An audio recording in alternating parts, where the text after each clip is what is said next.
Haleluya bwoko bw'Imana. Yesu ashimwe, Yesu ashimwe.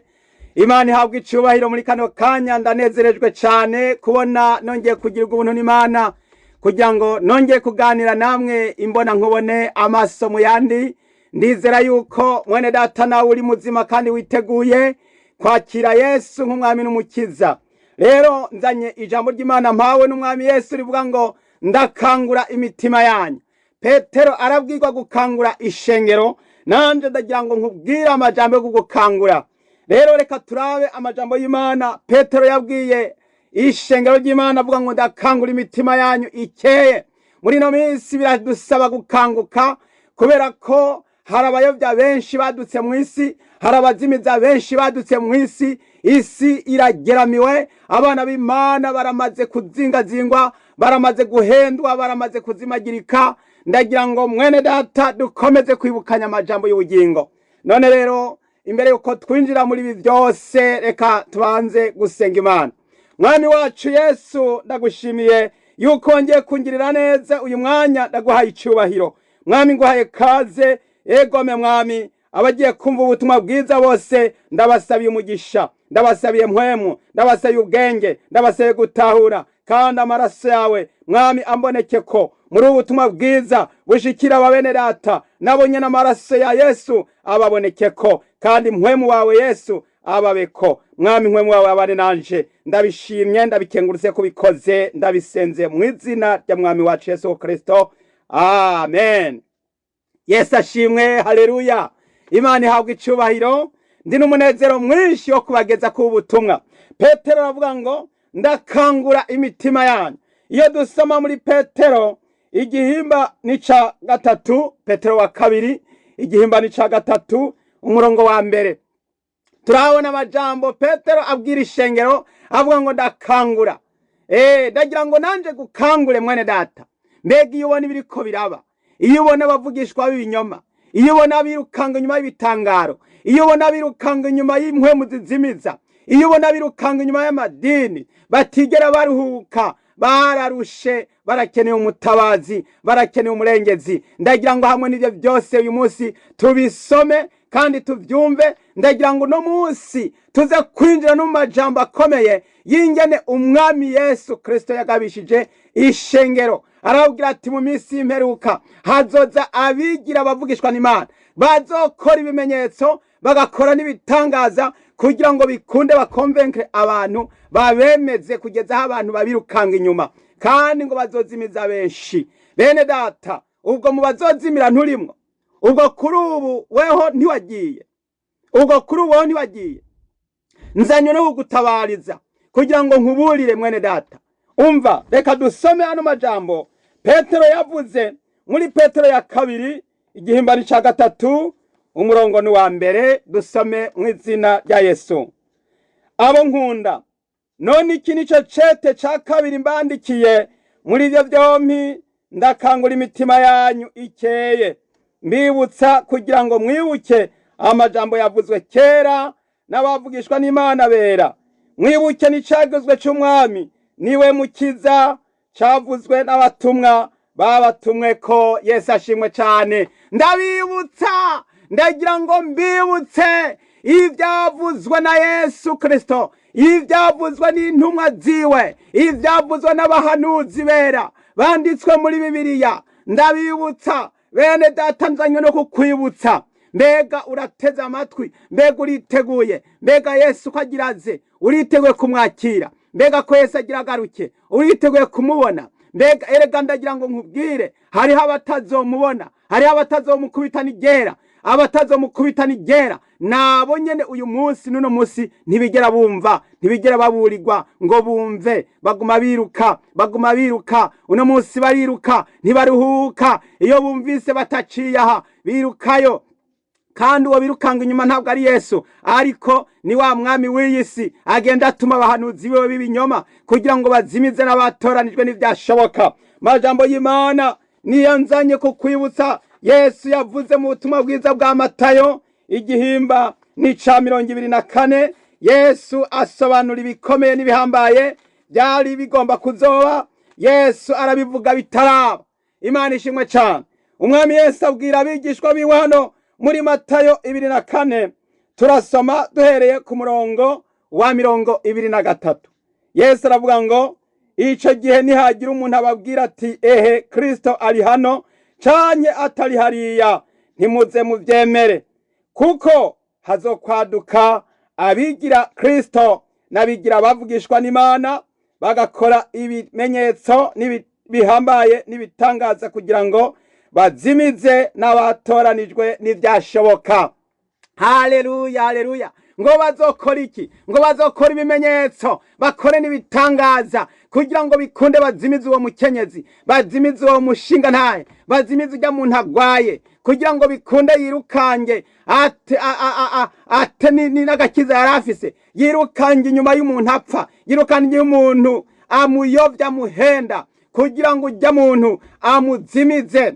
Yesu arabivuze, aravuga ngo henda bibabwiye bitaraba. Yesu yabivuze bitaraba. Uno munsi hariko haraba amabi menshi. Uno munsi twarababwiye abo bantu birukayo basanzwe bari n'abantu aho mpagaze, ni bantu aho mpagaze, abo bantu ni bantu aho mpagaze. Uno munsi bahagaze hehe? Bahagaze ku musenyi, ntabwo bari ku rutare. Umuntu ari ku rutare yizera Yesu nk'umwami n'umukiza mu bugingo bwiwe, ariko abo bantu bari mu madini, kandi ayo madini ntabigisha guhagarara muri Kristo, abigisha gukurikira abantu, abigisha kwizigira iby'abantu babariye, abizigira kumvira abantu, ntibigera bumvira Mpwemu Yera.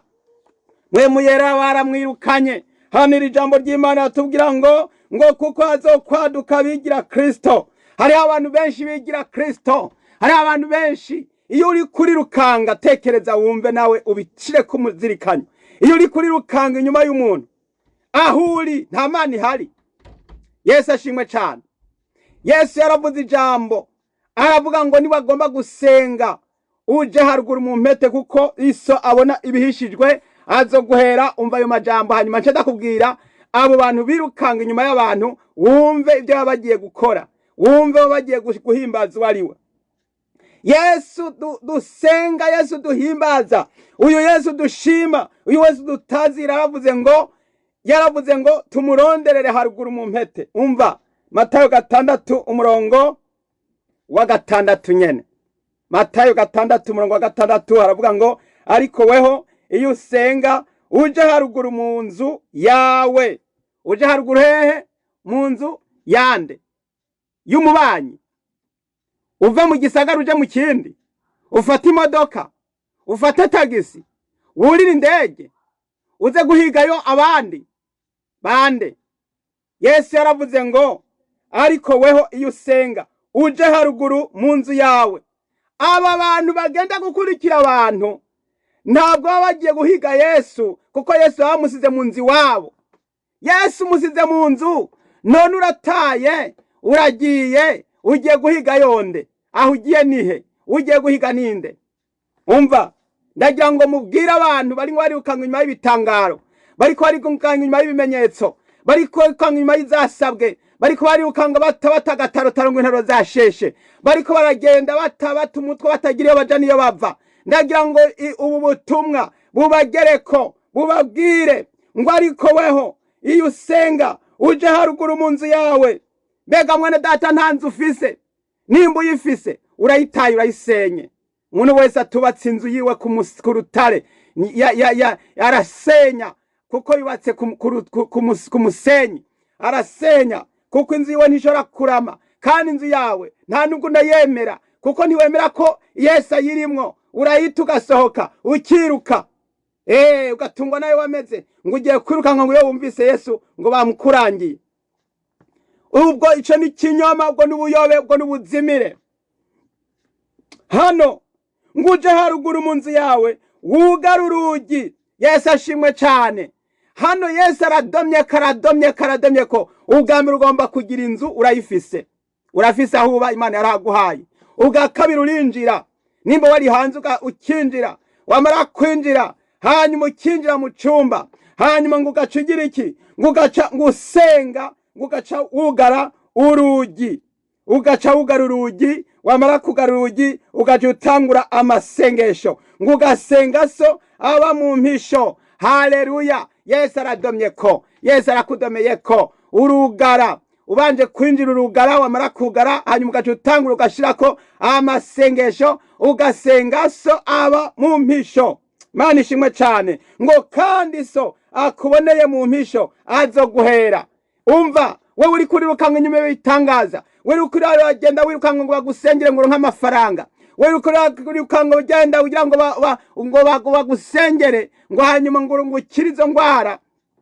Ndagira ngo nkubwire yuko Yesu ntazoguhera, Yesu ntazogukiza izo ndwara, Yesu ntazoguha ayo mafaranga uri muri rukangayo ugenda guhiga urondera abantu bakuzimiza ukemera ukaja nago. Yesu ntazoguha ntabyo uzobona, ntabyo uzobona. Azobiha uyu muntu yiyugaranye akaja mu nzu agasenga Data aba mu mpisho kandi sabona ibihishijwe azoguhera. Umva, reka tuhasome hose uyu murongo wose hanyuma duce tubandanya n'ubutumwa kuko hari indi mirongo ndi bukwereke.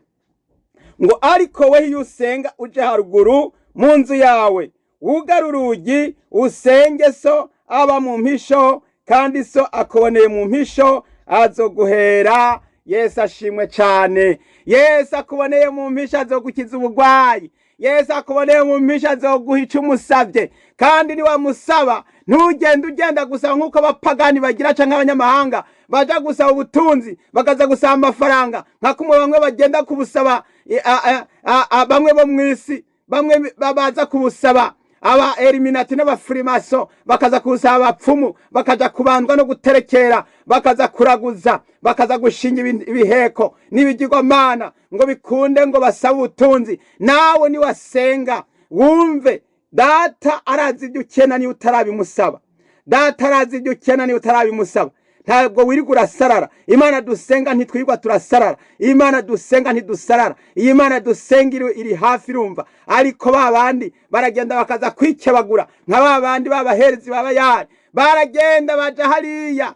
Eliya arabaseka kuko baragenda bakikebagura, bakirirwa barirenza ko ifurufumbi bikebagura, amaraso arava arajojota. Hanyuma rero bari abantu amaherezo yabo Eliya yabakoreye iki? Yabaciye umutwe, yarabagegenye, yarabaciye, abatwaye ku mugezi Kishoni abicirayo. Haleluya! Ndagira ngo abasenzi twongere gutsinda hasi ibitero by'imyuka mibi mu izina rya Yesu. Abantu bacu abasenzi, abantu bavuye muri ayo madini atagira yaja niyava, ndiko ndabahanura, ndimo ndakangura imitima yanyu ikeye mwebwe abantu bacu, abene Data, ishengero ry'Imana, ndabibutsa, ndabakangura, ntimubakurikire, ntimuze mujeyo ngo bazoza bababwira ngo Kristo ari hariya, ngo ari harya. Umva twongere tuyasome ya majambo Yesu yavuze. Haleluya! Yesu avuga amajambo akomeye cyane hano mu butumwa bwiza bwa Matayo 24. Haleluya! 23. Matayo 24 umurongo wa 23. Ngwico gihe nihagira umuntu ababwira ati Kristo ari hano canke atari hariya, ntimuze muvyemere. Ntimuze muvyemere. Tangura guhakana. Tangura guhakana. Umuntu usanga yakabera atazi kuvuga ngo no. Usanga yakabera atazi kuvuga ngo bako Satani. Usanga umuntu yakabera atazi guhakana ngo ibintu byose ngo nitwende tu, ibintu byose ngo kurya bivuze, ngo nkabona wari umuntu ngo wicubahiro ngo ndabigiyemwo ngo nta kibazo. Ngo niyazimira ngo tuzozimirana twese tujanirana. Ntimuze muvyemere bene Data. Yesu Kristo umwana w'Imana, Imana nzima yo mwijuru iravuze ngo ntimuze muvyemere. Mutangure guhakana. Nimwije guhakana. Yesu yarabwiye Satani ngo mvako Satani. Ngo mvako. Tangura uvuga uti mvako mw'izina rya Yesu. Yesu aravuze ngo ntimuze muvyemere bene Data. Haleluya! 24 Yesu yakomeje aravuga ngo kuko azokwaduka abigira Kristo n'abigira bavugishwa n'Imana, bagakora ibimenyetso bihambaye n'ibitangaza kugira ngo bazimize n'abatoranijwe. N'ivyashoboka bakoresha kweseya, bakoresha kugerageza, bakoresha gukoreshwa ibitangaza kugira ngo barabe yuko nibabikora abantu bahite babemera, abantu bahita babakunda, abantu bahita babirukanga inyuma, ariko baragerageza ngo barabe yuko byoshoboka, ngo bagerageze guplanifiya canke gupratika canke kuremarema kugira ngo bikunde abantu babahendahende. Ariko Yesu yavuze ngo bazogerageza kuzimiza n'abatoranijwe n'ivyashoboka.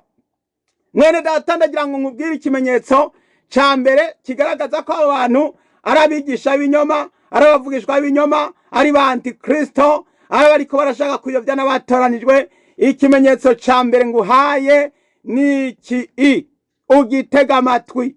Ica mbere, aba bantu bategura ibikorane, hanyuma bagatumira abantu, barangiza abantu bashitseyo, uba wagiye ukomeye, wambaye impuzu zawe neza n'ibirato, wagiye n'imodoka yawe, canke wapakije, canke wipakije, canke wuriye n'indege, ukagenda wamara gushikayo, wagiye ukomeye, wagiye urinaga, wagiye wumva atanahamwe ni hano umutwe, washikayo ukiruha, ukikubita hasi, ukirengamwo.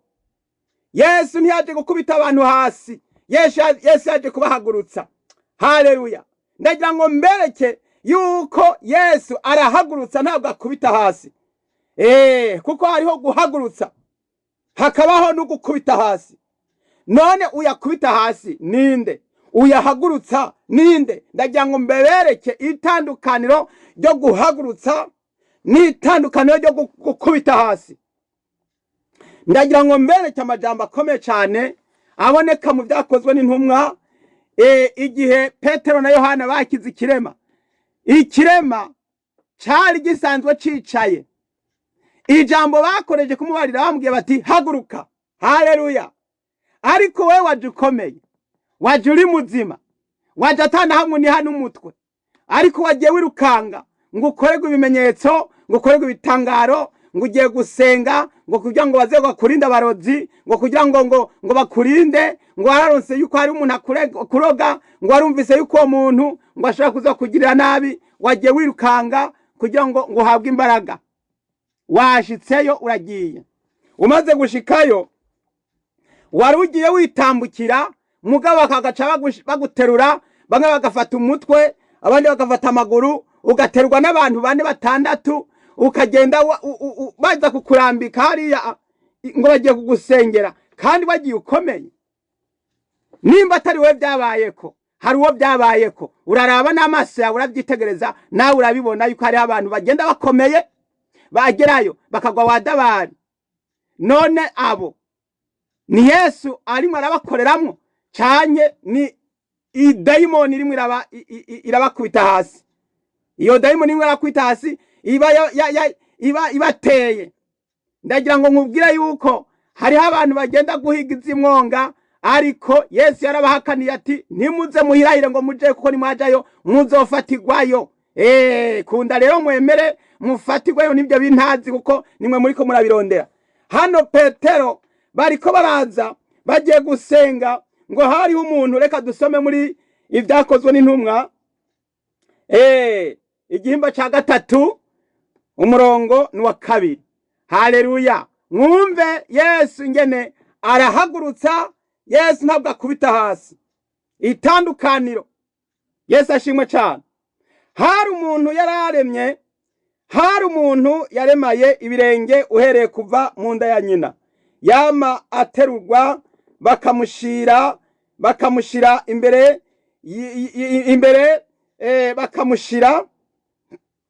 bakamushira ku irembo ry'urusengero ryitwa Ryiza uko bukeye, kugira ngo asege abinjira mu rusengero. Uyo abonye Petero na Yohana bagira binjire mu rusengero, arabasega ngo bamuhe. Petero amuhanga amaso, bona Yohana aramubarira ati nuturabe. Yesu ashimwe. Petero na Yohana batangura kumubwira bati nuturabe. Abashira ku mutima agira ngo hari ico bamuha. Hariho abantu benshi bagenda kuraba, bamwe baza guhiga ubutunzi, baza guhiga amadolari, abandi baza guhiga amafaranga, abandi baza guhiga amagara, abandi baza guhiga ubuzima. ngo ntawamenya ngo uriya ngo arasengera abantu bagakira, ngo ntawamenya uriya ngo no musengera nkaronka ubutunzi nanje nkaronka akazu, nkaronka imodoka, nkaronka nanje amagara nk'abandi bose, ngo nabonye abandi yasengeye barakize, ngo none reka nanje nirukangeyo. Abantu benshi bagenda bajanywe n'ivyo. Iki kimuga naco cari ngaha yari yavutse aremaye. Umurongo wa 6 Petero aramubarira ati feza n'izahabu ntavyo mfise, ariko ico mfise ndakiguha mu izina rya Yesu Kristo umunyanazareti, va hasi utambuke. Uyu muntu yarimo arasegerereza, yarondera udufaranga. Hari abantu benshi bariko barasegereza bagenda gusenga barondera udufaranga, ariko mwene data umva ico Yesu agomba kuguha s'amafaranga, s'ubufeza, s'ubutunzi, s'amaronko, kuko ni wabironka uzocugwa, uzocuzimagirika, uzocusanga wafutanganije. Abantu benshi baragiriwe imbabazi, bahabwa ubutunzi, babukoresha ibitagira umutwe n'amaguru, barazimagirika. None umve ico Yesu agomba kuguha ati ntabwo ari feza, nta nubwo ari zahabu. Yesu agomba kuguha ikirushirije ifeza, Yesu agomba kuguha ikirushirije inzahabu, Yesu agomba kuguha ikirushirije ibitangaro, Yesu agomba kuguha ikirushirije ibimenyetso. Niki ngira ngo ngutangarize, haguruka utambuke, va hasi n'ibirenge byawe. Yesu ashimwe cyane. Va hasi, va hasi. Yesu agomba gukiza umuntu, amubwira ati va hasi, ariko abandi babakubita hasi, bakabakubita hasi. Ugasanga abantu bariko baragwa nk'abaguye nk'abagwaye intandara, ugasanga abantu bariko barabimba ifuro, ugasanga abantu baje bakomeye, ariko siko bimeze. Musuzume murabe muri Bibiliya abantu bose Yesu yagenda akiza ntabwo baza bakomeye bagafatirwa imbere ziwe. Oya siko bimeze. Ahubwo abo bantu baba ari abantu basanzwe bazi ko bagwaye, hanyuma rero bakamugerako bakamushikira. Bamara kumushikira umwami Yesu, noneho umwami Yesu bakamusaba bati turagusabye udukize, cyangwa udukirize uyu mwana, cyangwa utuzurire uyu muntu yapfuye. Yesu akababwira ati murizeye? Ategome. Yesu yamara kumva ukwizera kwabo akabakiza. Imana ishimwe cyane. Nuko rero none hano Petero aramubwiye ngo va hasi utambuke. Haleluya. Iki nico kimenyetso kitandukanye hagati y'abakubita hasi n'abahagurutsa. Yesu arahagurutsa. Igituma Yesu ahagurutsa, ashaka kuguhagurutsa kugira ngo ugende umushingira intahe. Ashaka kuguhagurutsa kugira ngo ugende uvuga ubutumwa bwiza. Ashaka kuguhagurutsa kugira ngo wakire ubugingo budashira. Ashaka kuguhagurutsa kugira ngo akuzamure. Yesu yaje kuzamura itorero, aragomba kugira ngo itera arijane, yishengera arizamure, aritware. Inzamba y'akabanga igiye kuvuga. Yesu agiye guhamagara ishengero, aribwira ati va hasi utambuke, va hasi uhaguruke, va hasi musanganire mu kirere, va hasi usanganire Yesu mu bicu. Inzamba y'akabanga igiye kuvuga. Yesu Kristo arimo arakoresha abantu kugira ngo abantu batangure guhaguruka mu izina rya Yesu Kristo. Ngo nuko rero umurongo w'indi uravuze ngo maze amufata ukuboko kw'iburyo amukura hasi. Ako kanya ibirenge byiwe n'ingingo zabyo bica birakomera, arabaduka, arahagarara, atangura gutambuka, yinjirana nabo mu rusengero, atambuka yitera hejuru ahimbaza Imana. Haleluya, haleluya. Uko ni kwishengero ry'Imana rigiye kuzamuka, rigiye guhaguruka. Ishengero ry'Imana igituma Yesu abakirije ababwira guhaguruka, nuko Yesu agiye kuza kuzamura itorero, agiye kuza kuzamura ishengero. Aribwira ati nimuze abo data yatoranije, abo data yahezagiye, muragwe ubwami mwateguriwe uhereye ku kuremwa kw'isi. Imana ishimwe cyane. Uno muntu bamufashe ukuboko. Iyo ugomba gukiza umuntu uramuhagurutsa, ukamusonora, ukamuhagurutsa. Ariko noneho umuntu agenda akomeye muri ibyo bikorane. Yamara gushikayo yagiye akomeye, ahubwo ko yari yagiye akomeye yari akwiye guhamya akavuga ubutumwa ati ndashima Yesu eraba Yesu yampaye kugenda ndakomeye. Ariko yagiye akomeye yamara gushikayo akagwa wadabari. None ivyo ntimwumva yuko ari bya bitangaro by'ibihimbano? Ahubwo hariho n'abaduka bagapfirayo bakanduruka bagwayo. Yagiye akomeye ntagaruke, imiryango yiwe bakumva ngo nakagiye mu gikorane, ariko bakumva bati nyabuneka hari itangazo ryo kubika, itangazo ryo kubika. Abantu bagiye bakomeye, ahubwo si kwa kugwa gusa, ahubwo no gutembagara bakagwa, bamara kugwa bakagenda. Hariho n'abariko baravuga ko baringo baratangwa kubimazi. Aho rero bene data ni mugabe, ndagira ngo tugaruke kuri aya majambo Yesu yavuze ngo niba babwira batari hariya ngo ntimuze mujeyo. Imana ishimwe cyane, haleluya. Yo umurongo wa Matayo 24 umurongo wa 26 haravuga ngo nuko niba babwira batehe ari mu bugaragwa ntimuze mujeyo, canye ngo ari haruguru mu mpete ntimuze muvyemere. Nibakubwira bati ngwino mu haruguru mu nzu iwanje, va mu nzu yawuze mu nzu iwanje, ngo ari mu mpete iwanje, ari mu mpete iwanje. Umuntu akaza akakubwira ati rero aho mu nzu wawe Yesu ntawe uriyo, ahubwo nuze mu mpete mu nzu yanje, nuze mu mpete, nugende mu gisagara runaka, nugende muri vile runaka, nugende mu gihugu runaka, niwipakize wurira indege ugende mu gihugu runaka. Umwami Yesu niyo bamuranze niyari yashitse yahageze, indege yamushikanye, ati rero ati nujeyo, ntimuze mujeyo, ntimuze mujeyo. Niba bagira batari mu bugaragwa, hari abantu bagenda mu ntuzenya muri bya mu masenga, mu binogo no mu bisaga no mu mashamba, ngo bagiye ngo gusengera mu ishamba, ngo niko ngo bumvise yuko ngo mu ishamba ngo ari Imana ngwiri. Ntimuze mujeyo. Babasenzi bagenda mu ntuzenya mu mashamba, bakararayo kugira ngo niho bumvise ko Yesu ngo ari. Yesu aravuze ngo ntimuze mujeyo.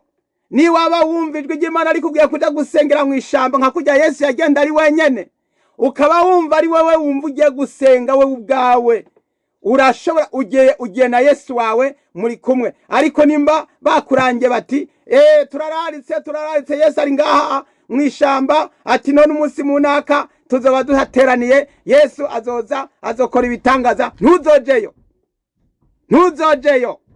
Ariko wowe nimba wiyumvisemo ukumva mu mutima wawe yuko ari ico Imana igira ngo iganire nawe, nka kujya Eliya yagiye muri wa mugezi hariya mu ishamba, akaba ariho amarira imyaka 3 n'amezi 6 ari wenyene, cyane nka kujya Yesu yagenda gusenga ari wenyene, bwaca akazinduka agenda kuvuga ubutumwa. Nawe mwene data, iryo jwi nimba ari ryo riri kuri bikubariye, ariko atari wundi aguhenze, akuyobeje, aguhenze, ashatse kuguhendagiza kugira ngo bikunde, agushira inyuma yiwe, uca utangura kuba umwigishwa wiwe. Hanyuma nimba yarazimiye nawe uyobe ugende uzimagirike.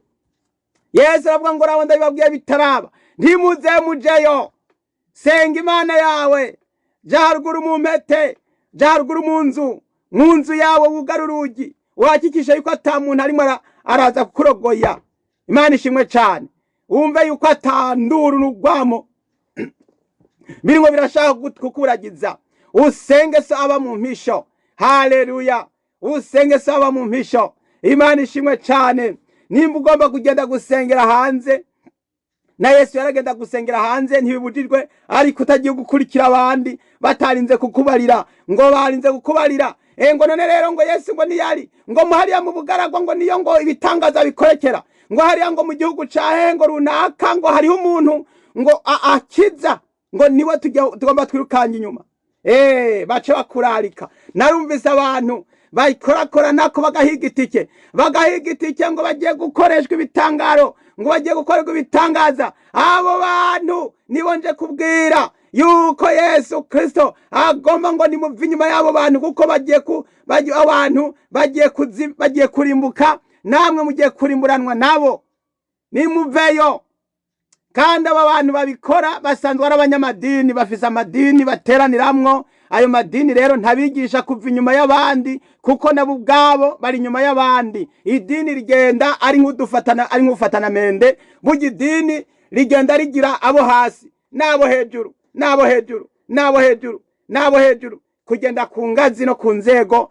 Bagenda bakurikira abantu. Abanyamadini bakurikira abantu. Abanyamadini iyo usanga usenga mugabo ukamenya ati hariho hejuru yanje mukuru amagaze hejuru. Niyo ugiye vuye muhira uvuga ati tugiye badusengeshe, batubwire bati haguruka, mugahaguruka, bati koma amashi, mugakoma amashi, bati rero murarangije, ati abatamba mutambe, mugatamba, mwarangiza bati nimwicare, mukicara. Nukuvuga ngo gomba kuba hari umuntu akubarira ibyo ukora n'ibyo ugira n'ibyo ugira n'ibyo ugira n'ibyo ugira.